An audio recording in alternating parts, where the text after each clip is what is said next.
Welcome to the third round of the Neucom Touring Car Championships here for the round in Mexico. 31 laps will contest the 125-kilometer feature race, as the next 19 will feature the next 75 kilometers.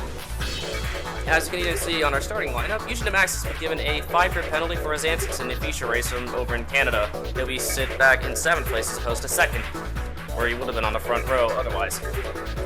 As you look down for some of the lineup, it's been a bit of a shake-up here within the top 20. As you can see, Tatiana Rosales not having a good qualifying run. Dylan Schwalmberg, a respectable qualifying run at 16th. Angel, 18th, a very respectable run for him. But you had drivers that really struggled, like Rio Lucas in 20th, who's really had no business being down there. Same with Bosa Markjanovic. He had no business being in 22nd as well. But we had some really respectable qualifying efforts, especially from Donovan Cage from Baxter Motorsports.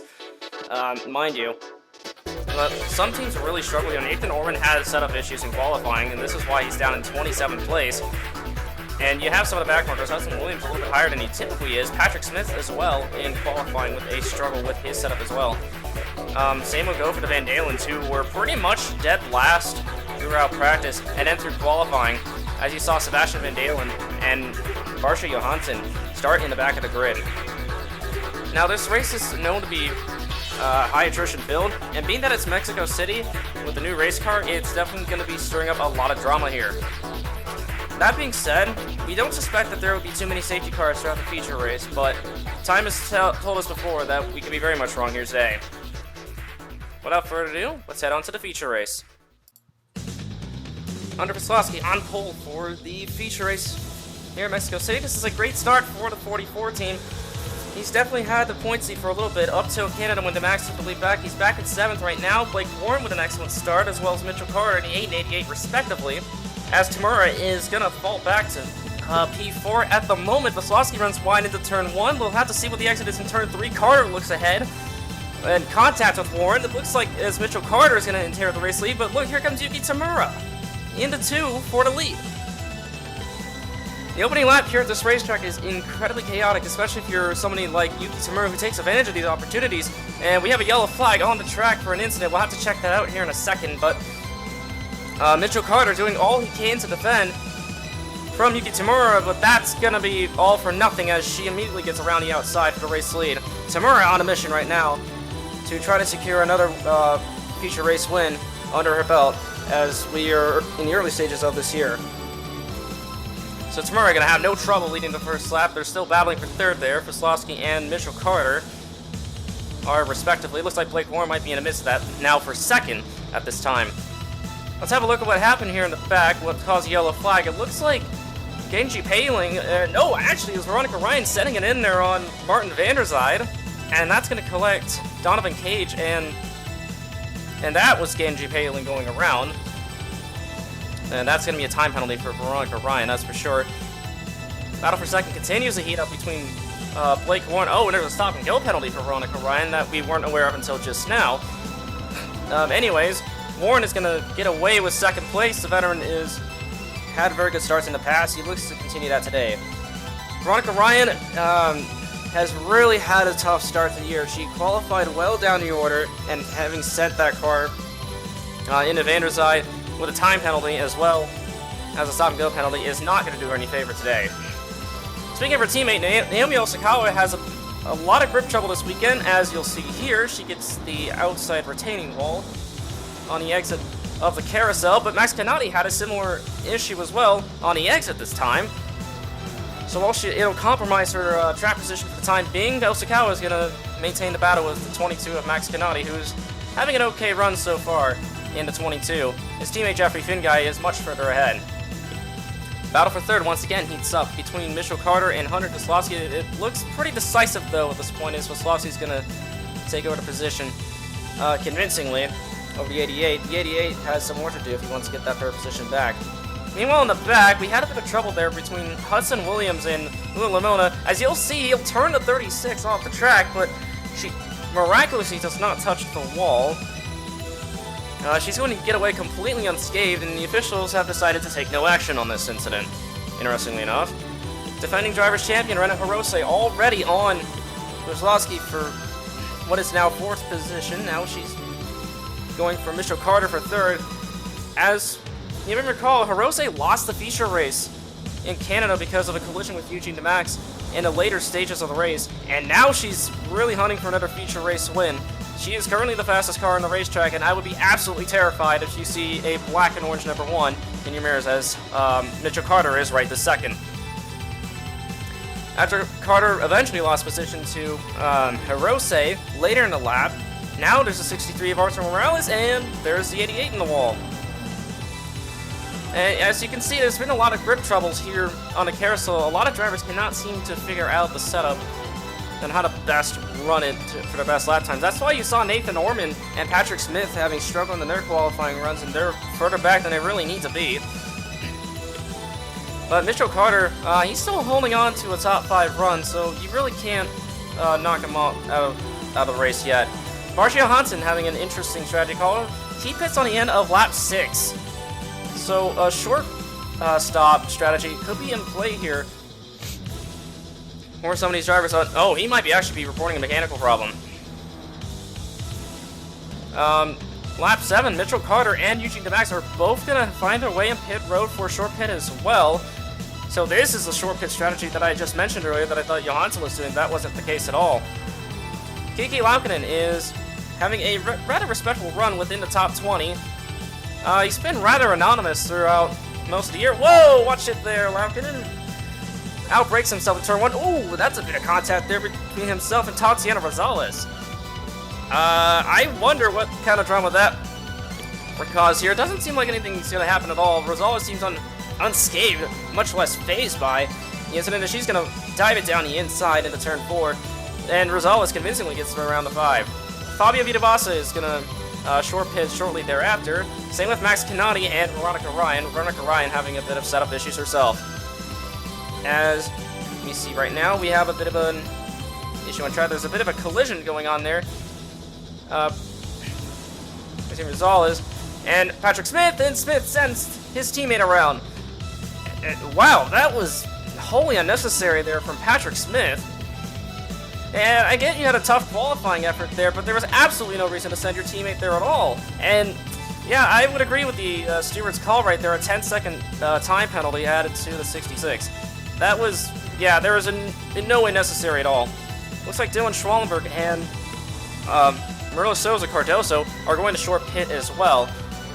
Looks like there's Sebastian Vidal in the background hitting with him as well. Late in the run, Yuki Tamura seems to have run her tires pretty dry, and now it's Blake Warren versus Tamura for the lead. And there's Reno Hirose slowly following suit. And there's Dylan Schwallenberg just coming off pit road. I wonder about problems. This will be a contact between the 2 and the 8. They are keeping it clean as it is. Warren gets the lead off of turn 3. This is fantastic racing for the race lead. We're running into lap 11, mind you. So this is going to be interesting with Schwallenberg on fresher tires than Tamura and Warren. We're wondering to see how that's going to play out. He might be on colder tires, so we'll just have to see how that plays out for him. Tamura, however, runs a bit wide, and that's going to compromise her run. Almost contact with Hirose, and that's going to allow Blake Warren to pull away with the race lead. Now, reminder, Hirose is still the fastest car on the racetrack. It seemed that Yuki Tamura might have used her stuff up to try to run away early, like play chicken with the rest of the grid. But now, it's Hirose versus Tamura for the second spot. Entering turn 1 and 2 now, looks like Hirose getting a bit impatient with Schwallenberg, almost spins it around, off of 3. And Neucom is wondering what's going on with that one, and Neucom Incorporated at any rate, on why Schwallenberg isn't getting out of the way. He'll eventually get out of the way. This is Jeffrey Finguy currently in battle with Vincenzo Focasato and Kirk Vandenberg for what is now in the top 15. We got a yellow flag. I don't know where this is at, but it seems like some of the cars might be panicking. There's pandemonium alert going on. Vandenberg spins around Finguy to tire wall, Osakawa to tire wall, and that's going to bring out the safety car for sure. Takahashi looks to be involved as well. Let's see what happened. Oh, wow. Schwallenberg just sent it in there into turn 1. Morales is involved as well. He's got damage. He's done, actually. And looks like Focusato's in there as well. And 15-second time penalty. I don't even know that's harsh enough for Schwallenberg because I have no idea what on earth he was thinking. And Focusato running in the back of him, as well as Cardoso. Just chaos. And the first safety car period. And we had another incident take place there. Barsha Johansson gets a bit too slidey there with Fabio Vitabasa. They both spin around. Vitabasa gets away with no damage, as Johansson's mistake is going to cost him dearly. And Kei Takahashi, unfortunately for her, that's going to take her out of the race as well. It's a disastrous start to her rookie campaign insofar. Warren will take the restart. Not a very good start for him, however, as Tamura is already looking to the inside. Heading to turn 1, there's Patrick Smith back there. He has an active time penalty, same as Sean Angel. That you'll have to see here in a second. As Buck Fuchs sends it a bit too wide. Tamura gets the lead back. Smith gets second. And around goes the 78. As I mentioned, Angel was going to get a time penalty. Nathan Orman gets collected on that one. And big hit there on the passenger door. Luckily, nobody's going to fall out of a race. As we look at this again, Angel just kind of sent the 78 around. Kind of an uncharacteristic aggression there by Angel when, wow! The 28 of Jude Harris had nowhere to go, and that's going to put both cars out of the race. Smith once again, oh, problems for Smith, he breaks the car, and Vandenberg goes around. Something has broken a 66, and it looks like the 7 got collected. Oh dear, I don't know what the stewards are going to say about that one. Yeah, Smith hit the wall, and he had nowhere to go with that one, and yep, there's the 7 involved as well. Oh, wow, I don't know what the steward's problem is today with Patrick Smith, but they're inquiring him in the steward's office immediately after the conclusion of this feature race. That's going to be an interesting meeting there between the 66 and the stewards. No, that's for sure. Now, despite the active time penalty that Sean Angel has, he's still currently running in 4th place. This is well above and beyond the expectations that we're expecting here. It looks like short pitting here between Yuki Tamura, Blake Warren, and now Hunter Fislovsky. They all are short pitting. For the time being, they're looking to have a strategy run to try to vie for what is now a win. Now, remember when I said earlier that Fabio Vitabasa short pitted earlier? This is a strategy that's going to his benefit. Right now, he's going after Marco Kosteka and Scott Roush for position. Roush is having a lot of trouble on the older tires, but although Roush has a better exit off turn 3, let's see if he goes after him, and that is a fantastic exit there by Roush. He's now side by side with the 01, entering 4 and 5. Let's see if Roush can try to maintain position, hold position for now. That's going to be a tough challenge there for Scott Roush for sure, especially with an equipment that's less than his. Vitabasa is still going to hold him off, and so this is interesting there. Fabio Vitabasa, with short pitting on the end of lap 7, is faster than most of the grid on the track. I wonder if everyone else has considered going down pit road yet, and here he goes on Kosteka now. This is what's for effectively 5th place on the track, and Vitabasa is currently the fastest car on track as it stands right now. Meanwhile, for the battle for 20th is Vincenzo Focasato. Looks like he's into the wall. That's not good for him. With the damage he has right now, he's one of the slowest cars on the track, and that's going to prove a problem for some of the lap cars, or the leaders later on in the race. Roush, meanwhile, is continuing to battle with Kosteka, but he's been complaining over the radio. He does not know how much these tires can last,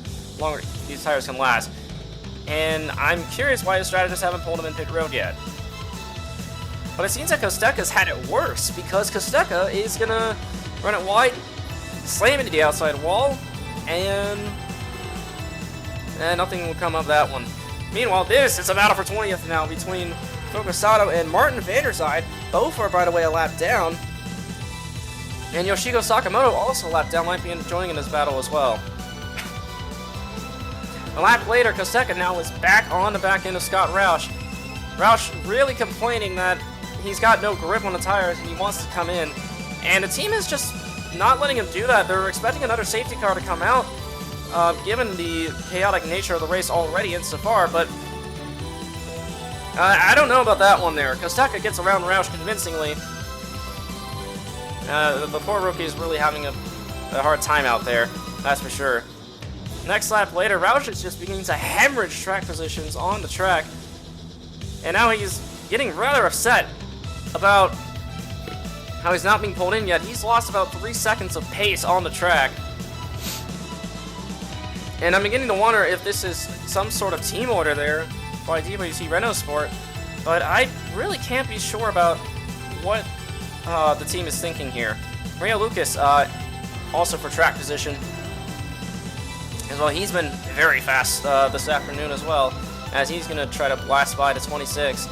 But poor Scott Roush, he's really had a lot of trouble in his rookie campaign so far. This team has had an absolutely disastrous start to the year. And while they're still within the points-paying positions, I really don't see the team lasting much longer with the equipment that they have right now. Anyway, Yuji DeMax now on Sean Angel for what is now going to be second place on Sean Angel.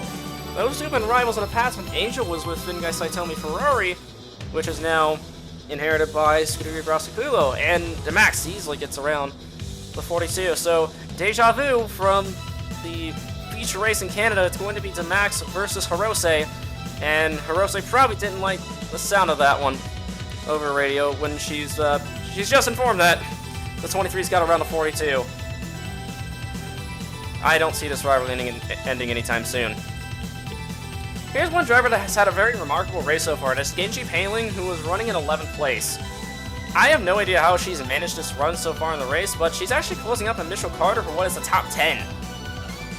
She might have short-pitted under the safety car, but I'm not 100% sure on what she's done. Is Yoshiko Sakamoto trying to be the best teammate in the world.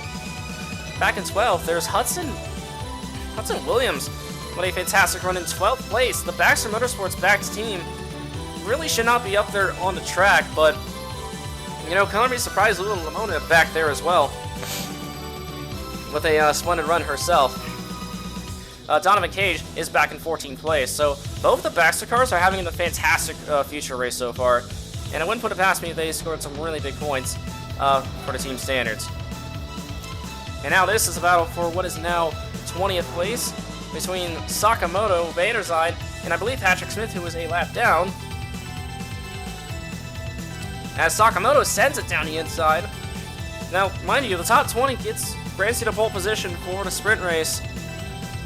And I know much of the field would much rather not have Sakamoto on pole, and neither does Patrick Smith, as he's going to go around the inside. Look at Mitchell Carter! He's wasting no time in the lap cars at all. As Genji Paling is applying the pressure on him, she's hoping that she can use the lap cars as a pick, including her teammate, to get around the 88. But given the volatile relationship between Sakamoto and Paling, I don't foresee that happening anytime soon, as Sakamoto is all over the place, trying to hold off Mitchell Carter for no reason at all, or maybe Martin Vanderzide. I don't even know what she's doing anymore at this point, as Vanderzide is going to surrender the track position to Mitchell Carter, and Sakamoto ought to do the same. Wow, that was a lot to go over there. Patrick Smith pulls away from Sakamoto, but I wouldn't put it past me if she starts battling with him pretty soon. Ooh, that was close there with the wall. Sakamoto at least can prove that she can wheel a car, but a safety car is deployed. We're going to have to check out what happened. And oh no, is this what I think it is? Donovan Cage gets punted by Yuki Samura. Oh boy. I don't know what the... Wow. No hesitation from the stewards either. We have a final restart. 3 laps to go here in the feature race. We're going to lap 29 now. Final restart of this race. As Reda Hirose leads the field down the green flag, but this is not what she needs. Is a number 23 right behind her. Mind you, Fabio Vitabassa is running in 3rd right now. He got past Sean Angel when the safety car came out. Max Canati is a lap down. So there's going to be a lot of chaos here in the last couple of laps, and Max is already all over the one. All she needs to do is pull away for the rest of the lap. Angel back on Canati for the track position, and I believe that's Marco Costeca in the top 5. And there's a lot to cover right there. To Max already trying to make a pass on Hirose in the technical S's, but this is a very tough call to do because this is one of Hirose's better sectors, and she cuts him right off. And this is not an ideal line for Max to be in. Heading into the kink, and this is perfect. Rena Hirose is going to pull away from both Eugene DeMax and Fabio Vitabassa. This race could just easily be hers if she's able to hold on to fuel, but she has been warned about her fuel levels being low there by Kei Dagase. Let's hope that nothing bad comes of that later in the run. And Angel's out of fuel. He's stunned. He doesn't have enough, as Kiki Laughlin got the outside wall off the last corner. One lap later, it looks like Hirose might be able to pull off to Max, but to Max and Vita Bossa are catching. I wonder if she's trying to fuel save. No, no, no, no. Do not tell me. No, she's... Oh my god, no. Hirose out of fuel, coming to the white flag. And that hands the lead to Eugene to Max. An absolute heartbreak for Hirose. Disaster in Neucom. And now the battle for the win is now between the 23 and the 01 here. 1 lap to go for Eugene to Max. He might get a second consecutive feature race win if Fabio Vita Bossa doesn't have anything to say about it. Vita Bossa right now with a better exit off of 3. And here we go. Vita Bossa setting it down the inside, already in a turn 4. Let's see if he gets him in the 5, but that's going to be a tough one to do because the technical S's are not an easy way to pass. But it looks as though Vita Bossa might just get him right there. And yes, Vita Bossa's through. He's through for the lead. Fabio Vita Bossa to P1. And to think that much of the paddock has made a laughingstock out of Fabio Vita Bossa, this might have been a pit strategy that has won in the race, and he's pulling a gap on the 23 of Max. This is exactly what Fabio Vita Bossa absolutely needed to win this feature race here. There's Ria Lucas back in 3rd. This might be a podium here for Scuderia Grosseculo. Rounding the carousel one final time, Fabio Vita Bossa gets his first win in the year. Lucas is in the wall. This could be trouble for the podium. The matter is not as Vita Bossa takes the checkered flag. A dramatic end of the race there. That was Rosales in the outside wall as we're looking what happened with Lucas. Lucas gets in there too hot, gets the wall, and that's going to allow Bosni Markjanovic to get his first podium of the year in his rookie campaign. A fantastic run there for Markjanovic. We had an accident take place for 10th, and that was Nathan Orman and Hudson Williams. Though it looks to be, as it looked at first to be a racing incident, they decided to hand the 47 a 10-second time penalty post-race. So Orman would still have finished ahead of the 47. But congratulations to Vita Bossa in his first win of the year. And this is something that Scuderia Grosseculo absolutely needed. Demax's heartbreak on the final lap will have him fall into 2nd place, but a fantastic result for his championship run. That'll extend his points lead significantly. Markjanovic in 3rd, Lucas having choked away that podium in 4th. Kiki Laukinen, fantastic run for Super Racing Team, 3rd and 5th. Marco Costecca 6th. Luna Lamona 7th. This is a fantastic run for BWT Renault Sport. Veslovsky 8th. Roush 9th. That was well beyond my expectations. Mitchell Carter in 10th. Genji Paling, Nathan Orman, Hudson Williams, who had that time penalty. Reno Hirose in 14th. Absolutely disappointed there. Sean Angel, great top 15 run. That 10-second time penalty is what lost in that position to Hirose. Max Kanani, Tatiana Rosales, Yuki Tamura with that 1-lap penalty. That's actually going to be advantageous for her come the sprint race here. Martin Vanderzijde and Yoshiko Sakamoto are going to round out your front row for the sprint race. This is going to be interesting, considering that Martin Vanderzijde and Yoshiko Sakamoto are two of among the slowest cars on the track. And one would have to wonder what kind of drama would unfold here come the sprint race, but honestly, time will only tell from here. Now, we head down to the paddock for once more to line up the grid for the sprint race.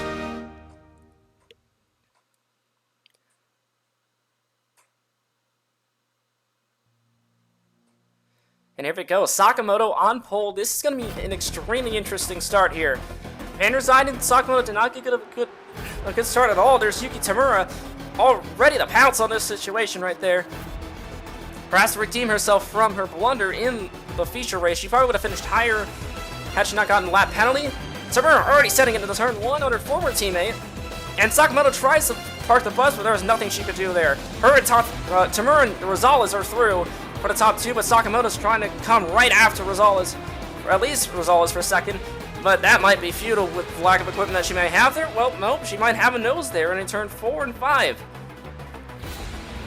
So Sakamoto right now doing everything she can to maintain that track position because it is absolutely critical for that team to get to salvage some decent points here.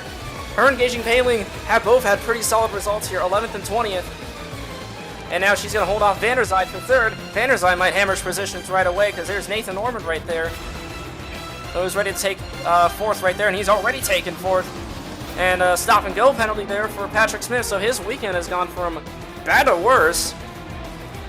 And Vince Freeze also with a stop and go penalty for jumping the start as well. So Freeze has had a rather quiet weekend, albeit not in a points paying position. Max Canati on lap 2 sends a really wide off turn 1, almost sending himself off the track entirely, and he loses that position to Nathan Norman almost immediately. So Max Canati really overdriving the wheels off this car. Cold tires on the sprint race is not exactly the most ideal position to be in if you're Max Canati.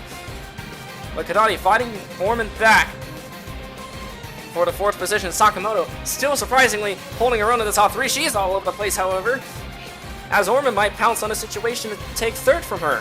So car number 3, albeit having a struggle in qualifying, he's put into good position in the sprint race, but even he had a struggle getting around the 9, so we have the Sakamoto train going on here for 3rd place. And it looks like the 4400 Fislowski and Rena Hirose are going to be pouncing on this opportunity as well. Sakamoto running it wide. She's into the wall already. Kanani into the wall as well. He got into her. Oh boy, this is about to get extremely dicey there for what is 3rd. Sakamoto maintains 3rd surprisingly. Fislowski and Hirose weren't able to get around Orman. So a dramatic first couple of laps. We're heading into lap number 3 now. And Sakamoto doing a fantastic job holding her own in the 3rd position, but looks like Nathan Norman is ready to pounce on the opportunity to send it into turn 1. And Sakamoto, she's already running it wide again. She parks the bus, contact with her and Hirose. Hirose's around! Hirose's in the wall! Sakamoto in the wall as well! Oh, this is a disaster for Hirose. This is the last thing she needed, is getting in with her estranged teammate. More cars are involved as well. Veronica Ryan having spun around. And it looks like Focusato might have had involvement in that wreck as well. But Fuchs gets in the back of Jeffrey Finguy out of panic. And Marco Costeca was involved as well as Sebastian Van Dalen. No, that was... And let's have a look at Jeffrey Finguy's point of view. And yeah, he kind of just got sent there by Bud Fuchs, who was panicking for that wreck there. Dylan Schwallenberg was involved in that wreck as well, might I add. And Van Dalen gets sent around as well, and he blindsides a 62 as Naomi Asakawa once again meets the tire barrier. This time of her own doing, out of that whole panic situation there. Wow, that was an absolutely messy wreck that probably should not have happened at all. But we're not even done wrecking yet. Morales Sosa Cardoso gets into the 63 of Arturo Morales and sends himself off the track. And oh no. Under the safety car, Fabio Vitavasa blows the engine. Tragic. Tragedy for Scuderia Grosseculo. They were looking to have some decent result this weekend, but that feature win might have been all the luck they had. Tamura is going to take the restart, although she probably wouldn't have liked that since she was battling out with Tatiana Rosales for the lead, just those two together. And now we're back to underway for Green Flag Racing on lap 5, as Rosales has a good entry there into turn 1. Let's see if she has a better exit off turn 3, and she just might, and she does. Now she's going to be all over the back end of Yuki Tamura. This is a rookie, mind you, in Team Nismo. Team Nismo is known to be one of the top teams in the series, but we did not expect them to pick up Rosales this soon. And Rosales is already proving why, as she's starting the battle with one of the most well-renowned drivers in the Neucom Touring Car Championship. And meanwhile, there's Nathan Orman back there, holding his own. In 3rd, that's Kiki Laukkanen in 4th. And now Tamura doing all she can to defend from the 35 of Rosales, and doing everything under her power to redeem all that she's lost from whatever on earth that was with her and Donovan Cage there. Oh, Tamura's wide, but that might have been the better exit she needs, and it was. So she's going to pull away from Rosales by the end of that opening lap. Mitchell Carter back up in 4th. Meanwhile, we have a bit of trouble back there, and that was Van Dalen getting into trouble with the wall, and around he goes. Varsity Markianovic runs him over. And no action taken? Yeah, this weekend for Van Dalen has been absolutely miserable, and they would probably have liked to have forgotten this weekend. Honestly, I wouldn't blame them. Martin Vanderzide. Right now, having to defend from an entire pack of cars. Rio Lucas shoving him wide, so is Kei Takahashi. And contact between the 3, and yep, around goes Vanderzide. Oh, this might be a panic situation. That's Roush involved. Demax is out of the race. That's their points lead out of the race. Same goes for Hudson Williams. And that is in fact a safety car. So not even 2 laps afterwards, we have another safety car come out. Jeffrey Finguy once again involved in the crash, this time spinning out himself. But miraculously doesn't hit the tire wall because Genji Paylin decided to be a snowplow and kind of just move him out of the way. So that was a bit beneficial there for the 92. That could have been disastrous for a second consecutive time there for Jeffrey Finguy. But tough break for Eugene Demax.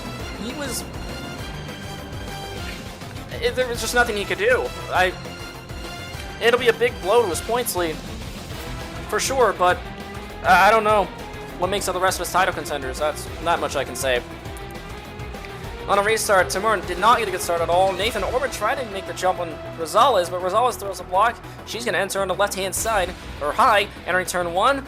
Well, this is what Timur needs. She needs to block those 2 off if she's going to be able to extend her race lead. And yes, she's accomplishing just that. Orman and Rosales to battle for second, although that might be coming back to bite Timur, because here comes Nathan Orman now on Rosales, and maybe Timur if he's willing enough to send up the inside, and yes, he does. Mitchell Carter there in the GM Team USA teammate is also in there as well. I see Blake Warren back there, so GM Team USA has something together for this sprint race. But Tamura is going to hold off Warman in the S section. This is what the Neucom cars are best on, it seems, for most of this weekend. So Yuki Tamura is going to extend her race lead for just a little bit. Now, remember Jeffrey Finguy, he restarted in 22nd, and now he's up to, 17th place. Well, 18th place, excuse me. And now he's going to send it up the inside between his teammate, Bud Fuchs, who ran into him over in the first safety car period, and he's in the outside wall, so that matters not for Finguy anymore. And Naomi Osakawa, so Finguy already in points-paying position. Varsha Johansson back there in the wall as well. So Finguy is on an absolute charge, an absolute tear on the track. I'm surprised he's not declared the fastest car on the track, because the way he's been passing people on these restarts is nothing short of amazing from the 92. And now he's down the inside of Cardoso and Angel. And Cardoso trying to defend as best he can here. He might just have a crossover here into turn 4. Yes, he does. So this battle between both cars is far from over, as far as I'm concerned, because Cardoso, the other Volkswagen Motorsports car, did not have a bit of trouble himself with that first safety car when he got into Morales and went around. Finguy looks to hold his own for the time being. He's down 14th.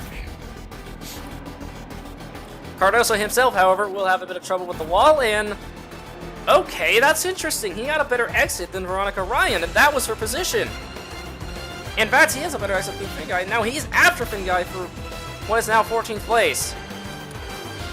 So that was a really innovative way to not only defend your position, but also make a pass entering turn 1. I wonder if he had a downshift to get himself off the wall. He might have done just that, but that was brilliant stuff there from Cardoso. This man has ceased to amaze me so far. There's yet to cease to amaze me so far in this race. Rewind now for what is now 3rd place between Weir Lucas, Nathan Norman, and Mitchell Carter, as Lucas shoves both of them out the way. Now that was an aggressive move there by the 03, but that 03 is trying to redeem himself from last race when he failed to get the podium in the feature race, and now he's trying to go after Rosales for second, but Rosales seems to be faster than Tamura at this time as well. So I'd keep an eye out there for that battle for the lead if I were you, and that's the 5 around. Wonder what's happening here. Takahashi. Oh, wow. And I'm surprised the graphics are not the same, but from what I've been told, the stewards are giving her a 15-second penalty. And I can understand why. And Cardoso's back there as well, and wonder what's happened with him. Let's have a look here. Is Cardoso got a bit too aggressive? Yep, saw that one coming. And around he goes. So his weekend was from okay to absolutely miserable. So Volkswagen Motorsport in general would also like to get this weekend synonymously to Van Dalen Autosport, that's for sure. Prince Freeze having a bit of trouble with the track himself, as he gets into the wall, almost spins out by himself. With that stop and go penalty early on, Freeze was able to rejoin when that first safety car came out, and now Cardoso, look at him, he's sending it through everybody. Paling, Roush, and Jude Harris. I think he's just picked up 4 positions, excuse me, in one straightaway, and yes, he has.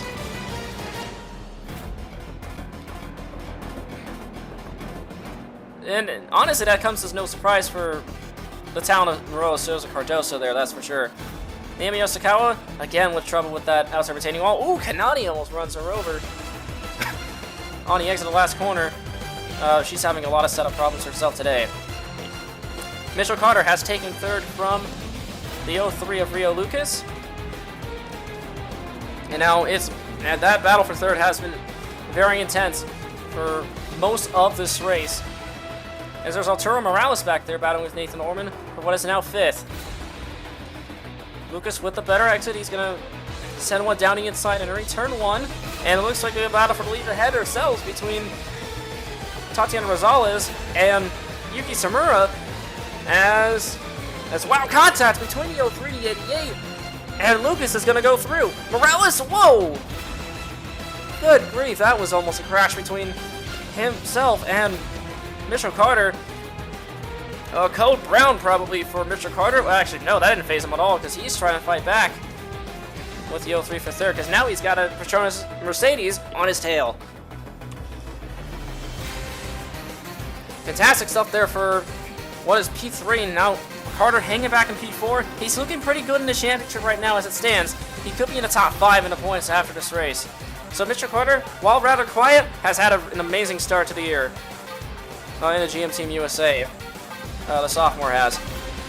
And Lucas running it a bit wide. Off the exit of the final corner, Carter had to back off.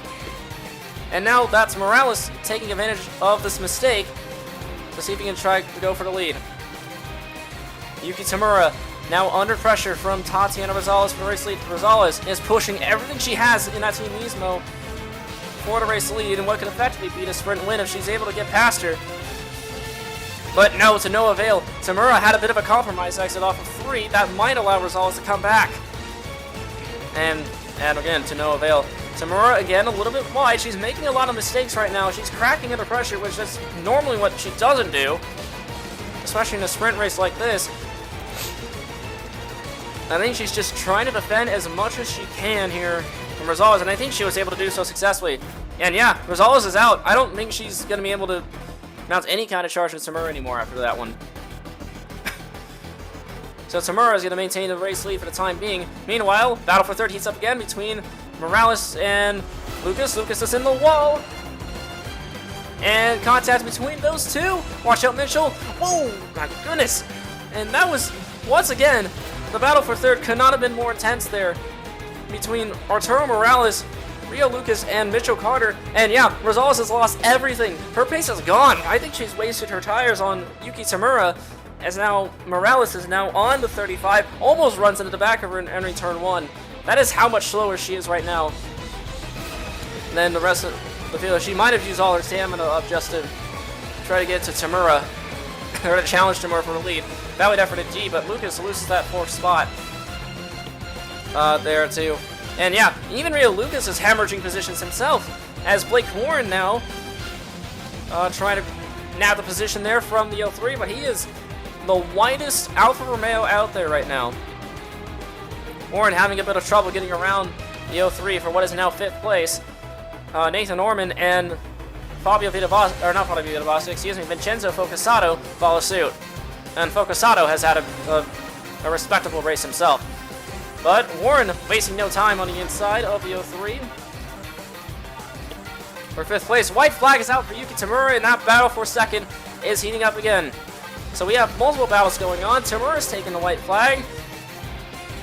And Warren looks to get through on the 03, but we have to have that eyes on that battle for 2nd here. Morales versus Carter versus Rosales. And Rosales doing everything she can, but I think she's used everything up. Ooh, but Carter had a compromise exit there off of 3. Carter's still closing up the gap on a 63. And I don't think that battle for second is going to end anytime soon because Carter's already all over the back of the 63. Carter and Morales cracking under pressure from the 88. Rosales needs this as well to revitalize her second place run. That won't happen. Carter's already lost everything here. His momentum is gone. He's going to drop to 4th. Then and there. And that might be on the wraps there for Mitchell Carter's podium run there on the final lap. But lap after, from start to finish, Yuki Tamura has effectively dominated the sprint race. This is redemption from what happened in the feature. And as Yuki Tamura takes the checker flag, Rosales is through for second, but Tamura takes the checker flag and wins the sprint. Now we have to look back at what happened there. As and Morales, and wow, Morales just sent it way too hot in the final corner. Not only is he lost second, but he's gonna lose 3rd.